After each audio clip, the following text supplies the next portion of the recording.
शंकर गडाख यांच्या बालेकिल्ल्यात म्हणजेच सोनईमध्ये महायुतीचे उमेदवार विठ्ठल लंगे यांची जोरदार एंट्री रॅली या ठिकाणी पाहायला मिळते। यावेळी विठ्ठल लंगे यांच्या शक्ती प्रदर्शनाला नागरिकांनी मोठा प्रतिसाद दिला। या रॅलीमध्ये लाडक्या बहिणींना मोठा प्रतिसाद दिल्याचं पाहायला मिळतंय।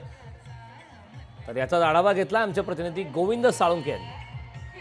गडाखांच्या बालकिल्ल्यामध्ये विठ्ठलराव लंगे यांची तोफ या ठिकाणी धडलेली आहे। आपण या ठिकाणी पाहू शकतो मोठा या ठिकाणी जनसमुदाय एकत्र येत या ठिकाणी रॅली काढण्यात आली आहे। आपल्या सोबत उमेदवार महायुतीचे विठ्ठलराव लंगे आपल्या सोबत आहे, त्यांच्या सोबत बोलणार आहोत। काय आपण या ठिकाणी गडाखांच्या बालकिल्ल्यामध्ये थेट या ठिकाणी एंट्री केलेली आहे मोठ्या जनसमुदायाने, काय वाटतं आपल्याला, काय विश्वास आहे?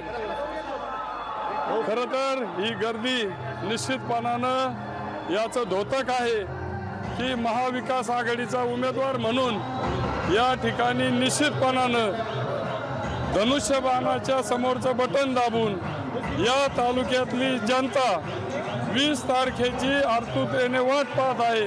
आणि म्हणून हा माहोल सांगतो, काही झालं तरी विठ्ठलराव लंगेचा विजय या मतदारांच्या आशीर्वादानं कोणीही रोखू शकत नाही। आपण निवडून आल्यानंतर 5 वर्षामध्ये विठ्ठलरावांचं काय विजन राहील?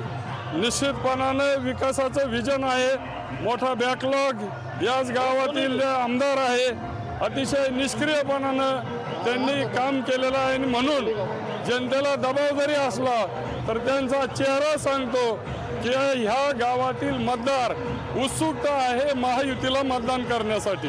नक्कीच मोठी उत्सुकता जी आहे ते महायुतीला मतदान करण्याची असल्याचं विठ्ठलराव लंगे यांनी या ठिकाणी व्यक्त केलं आहे। गोविंद साळुंके, लोकशाही मराठी, सोनई।